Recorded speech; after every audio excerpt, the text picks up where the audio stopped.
My name's Anthony. I work at Bloomberg. I really like programming in Haskell, but I would like to do it more, but so one of the ways, so I've sort of been exploring it a little bit recently. So yeah. So the talk is F-algebras and how I learned to stop worrying about the type system.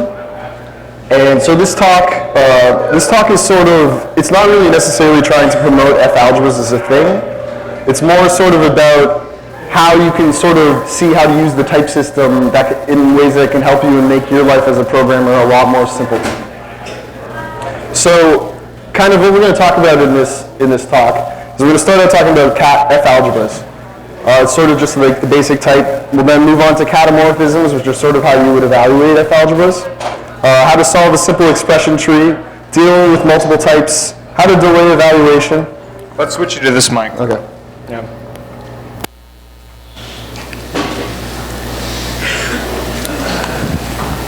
Hello? Okay. That's much better. Yes. How to delay evaluation, type checking, and then if we have time, we might talk a little bit about program translation. So the slides for this presentation can actually be found on this website. And as well, all of the code in the examples is also here, and it's all in individual modules, so it's pretty easy to load if you want to try it out. It's Burz-presentations. Okay, so now to start off, let's look at an F-algebra, okay? So if we look at this, the F, I believe, stands for functor. So if we look at this algebra, it takes a functor and some type. And essentially what this is it's a function that essentially takes some value that's in a functor and sort of combines it and gives a resulting type. It's like a reduce algorithm almost. So it essentially shows you how to combine information held in a functor. So let's consider the following type. Okay, it's an add tree. Essentially what this type has, or this language has, is it holds some sort of a value. Either you have only the value, or you can add two parts of the value. So if you think about this, it's pretty easy to make like an algebra that can solve this sort of type, or this sort of language. For instance, if we have an algebra, which is, if we look back at the algebra type, right? The algebra takes f of a to a. So essentially the type of this algebra right here is it's saying we're taking an an add tree of ints, and we're going to return an int value. So essentially for the only part of the variant, it's very easy to do. You just return the thing that's held by the type itself. On the other hand, for add, you have to, of course, add the two values. So the thing to notice about this, though, is that we can only make, we can't make like tree structures with this. You can only use it in the most basic sense, where it's only holding ints as its children. So what if we want to do something a little bit more complicated? So let's create this weird type in our type system, which we'll call the fixed type. Why is it a tree? Why isn't it a tree? If you look back here, if you look at the add tree type, right? If you look at the whole, essentially, the type A, whatever it is, it has to be, the add can only have that type on each side, right? So if you think about it, if A is an int, add has two ints. You can't put an add inside of an add, or you can't put another only inside of an add, right? So in a way, it's not a recursive data structure. Does that sort of make sense? We'll see. We'll see what happens. So let's create this weird type system, right? This weird type. So essentially, the fix. If you look at this, it has this constructor fx, but within the constructor, you're putting the functor again, and inside of the functor, the type that's used by the functor is actually a fix of f. So essentially, you can sort of think about this is like a recursive type. So if you expand it, you keep expanding the fixes, you keep getting f's, the functors within themselves. So in this way, you can sort of create a recursive data type from a non-recursive data type. So the question is, let's say we have some sort of a tree that we've created with using this type. Is there some way we can take that type and return the value just like we did with that previous algebra? So if we look at this fixed type, right, we can kind of draw like a commutative graph. If we look down at the bottom, this is exactly the question we're asking, right? We're asking, is there some g that we can use to take fix of f to A, which is the result that we want to return in our algebra. So if we fill out the rest of the commutative diagram, if you apply fx to this functor, right, then it becomes the type of fix of f. So we have that kind of way to go. If you look at g, what does g do, right? G takes fix of f to a. And since this is a functor, we can use fmap to put g in there, and then we can translate this value into f of a. Similarly, if we have that algebra defined that we talked about earlier, which just takes f of a to a, we can get down here. So the weird thing is we don't know anything about g, though, really. This doesn't really help us right now, because there's no way we can compare it with any other part of the graph, because this is, this is a sink over here. You always end up at a. There's no way to go around the other part of the graph. So let's define a new function. We're going to call it an unfix. So essentially what unfix does is it sort of unpacks the thing that's inside of the fix type. So now if we fill out this graph, you can kind of see that unfix is filling in this missing part that we had. Now we can go up. So if you look at this, we can get from fix f to a either by going through g, or we can get from fix f to a by going all the way around the other side. So what does this mean? This means that g is exactly equal to this. So g is you apply an unfix to your fix f, then you fmap g over it, and then you apply the algebra to it. Now let's think about what this function is doing a little bit, right? If you look at it, you first take away the fx constructor on your type, right? So then you have that base functor inside. Then you're fmapping g over it. So you're fmapping the function that you're using right now to your children. And then finally you combine the children together to form a result. So if you sort of think about this, what this is really doing is it's pushing the evaluation all the way down to the children, and then it's evaluating them, and then your algebra only has to think about the children as being already evaluated into your result type, which sort of makes this a lot simpler. You know, you don't have to think about the recursion, you don't have to think about anything else that you might typically have to think about in C++. So now we're going to actually think about catamorphisms. So that G type is actually a catamorphism. So to make it a little bit more general, we're going to say we can take any sort of algebra, right? Given any algebra, we can take, if you apply the algebra to the kata, then you get something that will take the fix of f to a value a, your result type. So essentially, this allows you to evaluate something just using that simple algebra that we had earlier. So let's look at an example.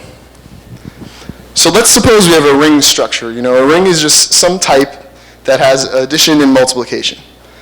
So if you notice here, right, the strange thing about this type is that the ring, you know, the A type, the thing that is actually the functor value or the functor type, is not actually the type that you're returning.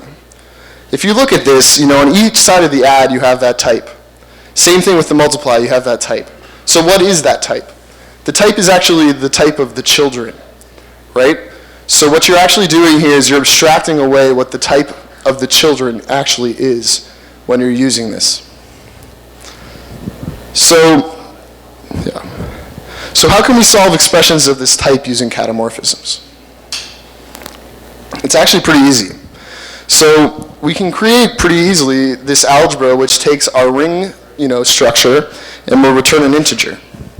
So essentially what we do is we assume that the children of the expression have already been evaluated. So that means that the things that are put into add and the things that are put into multiply in this algebra are already the results, meaning they're already ints. So all we have to do is just combine them for the result. This makes it a lot easier to do, in my personal opinion. So now we can, now we can evaluate some pretty basic expressions. So for instance, on the top, we just have the single value of 5. When you apply the algebra to it, or our evaluation function, you end up with 5. Similarly, you can also create a tree structure where on each side of the add you have a value, 3 and 2, and that equals 5. Now I know that the fx's everywhere are a little bit annoying to deal with, but if you're doing this in something like a parser or something else, it's pretty easy to stick those in front of everything. Okay, so what about multiple types? You know, everything that we've been doing so far doesn't have any way of failing. You know, what if you try and add together a Boolean and an integer? How would you deal with that in this algebra? So we need to come up with some sort of a type that can help us deal with this possibility of failure. So how can we do it? So let's suppose we have another language, right? We're going to call this the basic language. So in this specific language, we have booleans, we have integers, and we have an if statement. Now, what if the first thing that's passed into the if statement is not actually a boolean? You know, let's assume we have a very strict language that we're trying to design. How do we deal with this problem? So one simple way could be we define this result type. Now this result type kind of has all the possibilities of what can happen when you're evaluating this function. First of all, it can result in an integer.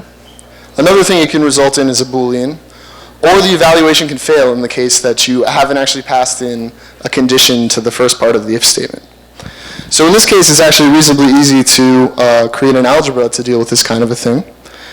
In our algebra, we can see that the boolean just goes straight to the result boolean. The integer just goes straight to the resulting integer. For the if statement, we have to just check what the result type of that child was. So right here, we're saying, so assume that the children is already evaluated, meaning C has already been evaluated, right? That means it's already a bool, or already a result type. All we have to do is check if it's a boolean. If it is a boolean, that means we can evaluate the if there hasn't been any failure. Otherwise, there's been a failure. There's a type mismatch. And so this will return exactly what you want in this case. It's going to correctly type everything. It sort of works in an almost dynamic way. But this means that we have to evaluate both sides of the if expression every time, right? As I said before, you always start at the lowest point, evaluate the children, and bring them back up. What if you have two huge trees on either side of the if expression? You don't necessarily want to evaluate them both every time, right? So here's how to delay evaluation.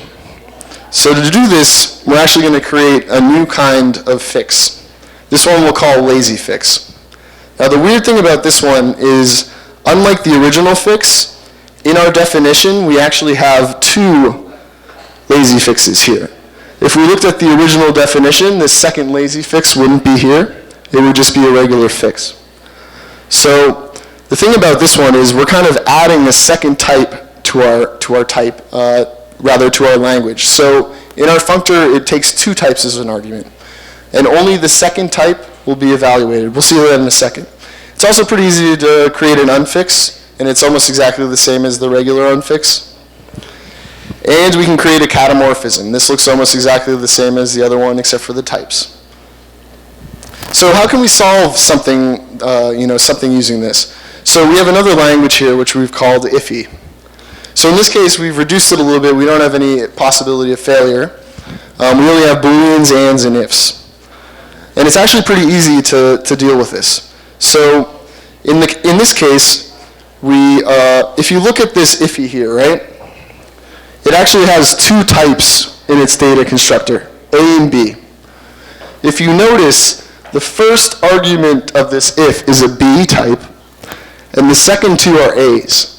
What does that mean? Notice that B comes after A, right? The whole thing here is B is what we're actually using as our functor type. So that means when we apply this catamorphism to iffy, it will evaluate only the B types, meaning it will evaluate all the children of the and on both sides, and it will evaluate all the children of the condition of the if statement. However, these two last parts, the then and the else part, won't be evaluated unless you explicitly want them. So if we look at the actual algebra that we've made, the boolean just goes straight to a bool. That already works. An and can just go straight to an and because we've assumed that the children have already been evaluated. But in the case of the if, the condition has already been evaluated, so we can treat it as a bool, except the x and the y are still unevaluated fixed types. So essentially what we're doing here to deal with the if is we evaluate one side or the other depending on what the condition tells us to do. So now we're going to make a little bit of a brief excursion into type checking, just for fun. So how will we type something like this? We have this new language which we're going to call little expression. Little expression, sort of like iffy, also has two types, right? A and B. But moreover, this little expression has the possibility of lambdas and applications of lambdas, as well as having a variable. Because how else would you be able to refer to the variable applied by the lambda if you can't actually reference it in your language? So how would we type check something like this? So one common method of doing type checking is to use an equational type system. So essentially how this kind of a thing would work is you generate equations that must be true according to the expression you have. At that point, you have some sort of basic set of equations that you assume have to be true. Then you take the closure of this system of equations under a couple rules. What a closure means is you apply the rules repeatedly to all of the things, essentially, until you don't get any new values from those applications of the rules. At that point, you have a complete system, and there's nothing else more than you can gain from it. At that point, we have all the possible equations that could be generated from what we assume had to be true. Therefore, if there are any contradictions, we know that something is incorrectly typed. So more specifically, we're going to introduce this new type called type. And it kind of encompasses what the results of a typing could be. So first of all, you could have an integer type. You could have a Boolean type. You can have an arrow type, which corresponds to the lambda. An arrow takes something to something. You can have a type variable, which I'll talk about in a little bit. Or you can have something that's undefined. This is the case where you have some y variable somewhere that you haven't defined anywhere else. So it doesn't know how exactly to type that. And specifically, the two rules that we'll use for our closure are the transitive rule, which just says if A equals B and B equals C, then A must equal C. And finally, something that we use for arrows, which is if A to B equals C to D, then A must equal C and B must equal D. So let's just assume for a minute, I'm not going to define anything very strictly, but let's assume for a minute that we have some function type check, okay? Type check returns what the result of the type checking is for a certain expression. It's pretty easy to see how you might want to do an add, right? One way of doing the add is just to type check both of the sides and assume that they have to be equal, right? Let's assume that this tuple sort of means equality, right? In this case, add, both sides of the add have to be of the same type for you to be able to do it. It would actually be more efficient, though, to say the left side of the equation has to be an integer and the right side of the equation has to be an integer. So we're sort of going to try and generate these equations as we go along. What's the definition of an F-algebra? The definition? Well, that was, if we go way back, this is essentially the F-algebra, and you use the catamorphism to be able to make it a recursive tree and evaluate it. I don't claim to be an expert on category theory or anything like that, so I may be incorrect, but this is at least how you would use such a thing.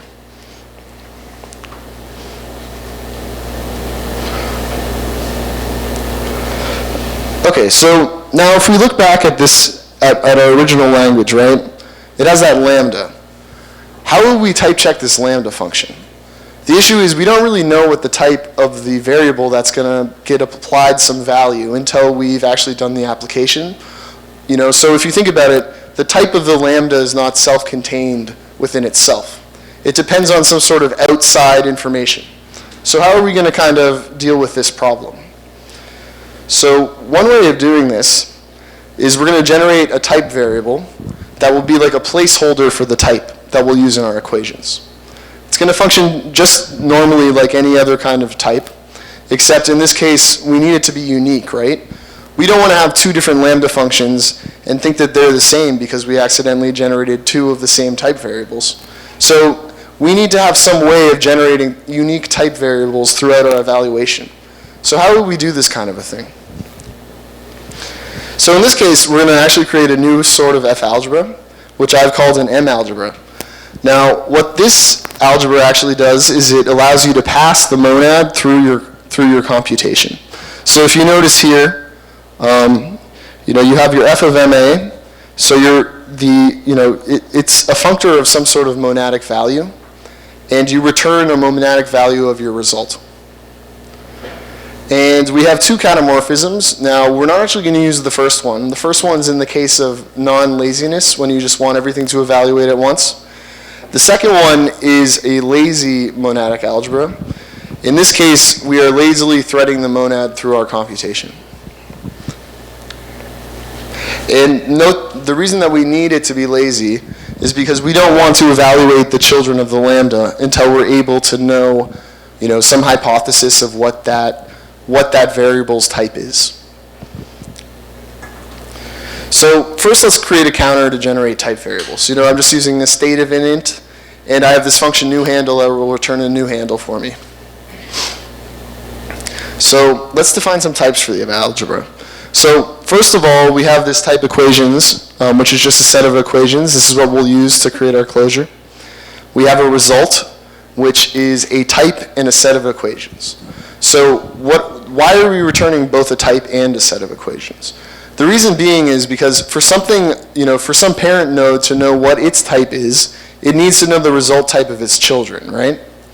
Therefore, you're returning the result of your child or of yourself when you're doing this type checking, as well as returning the set of equations that must be true for that specific evaluation tree. We're also creating this type algebra, which is just an M algebra where its monad is a counter. We're using this strange lazy functor again. Remember, this is taking the first type and making sure that the first type is not part of the functor. And then we are going to return some result. Finally, we need one more thing. This last thing is this hypotheses. So essentially, as I said before, when you're actually evaluating the function body of the lambda, you need to make some sort of assumption about what you know, meaning what variables have you seen before and what type do you expect them to be. So, and of course you need a way to look them up. So we have this lookup type var. So we're sort of assuming, so if you encounter some variable that you can't look up, we're going to assume that it's an undefined variable. On the other hand, if you find specifically the type you're looking for, rather you find the variable name that you're looking for in your set of hypotheses, you can just return the type that you've assumed it to be. Usually that's going to be that type variable that I was just talking about earlier. So, and finally, this is just a helper function to make this code that I'm going to show you next a little bit easier to digest. Essentially what this does is it takes two equations and two sets of equations, adds the two equations to the union of the sets of equations. Okay. Whew.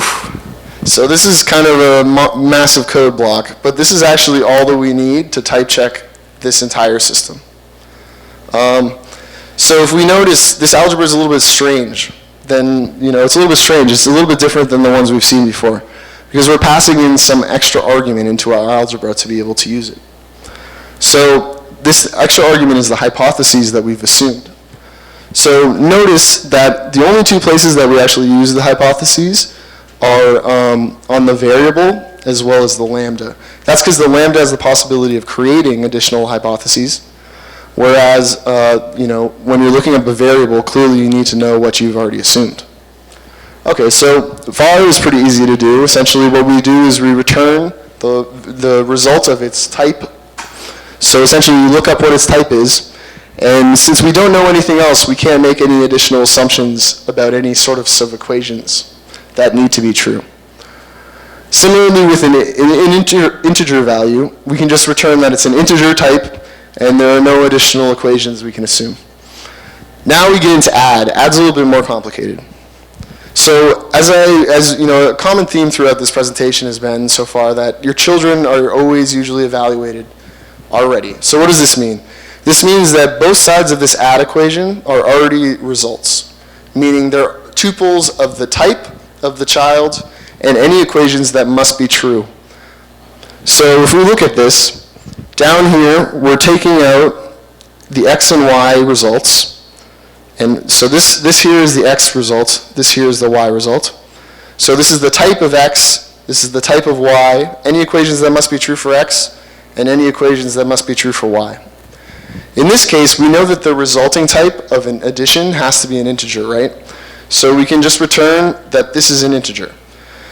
But we need to make two additional assumptions. The first being that the type of the child on each side also has to be an integer. So here's that helper function I mentioned.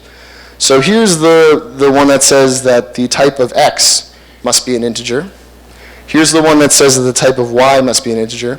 And then we kind of union them all with the two sets of equations that must be true for x and y. The lambda gets a little bit more complicated. So for the lambda, we actually are going to first create a new handle. That means like a new thing that we can use to create a type variable. This is going to be unique, as I said before. So we get that v and we create this new type variable. Now, since we've delayed the evaluation of the child of the lambda, or rather the function body, we need to generate the type now for it. So what we essentially do is we say, okay, I assume that this, that this variable must have type h. I'm making that a hypothesis to be able to evaluate the function body. And then I actually pass in the function body itself, x. So if this all works correctly, then this will result in the type of the lambda itself, as well as any equations that have to be true.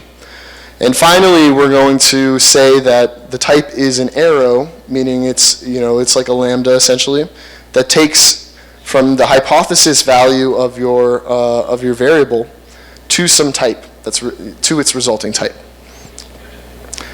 Finally, we have this application function. The application function is made a little bit easier if we kind of just generate a type variable for it as well. And so we're going to do that in this case. In this case, the first thing we grab is we grab a new handle.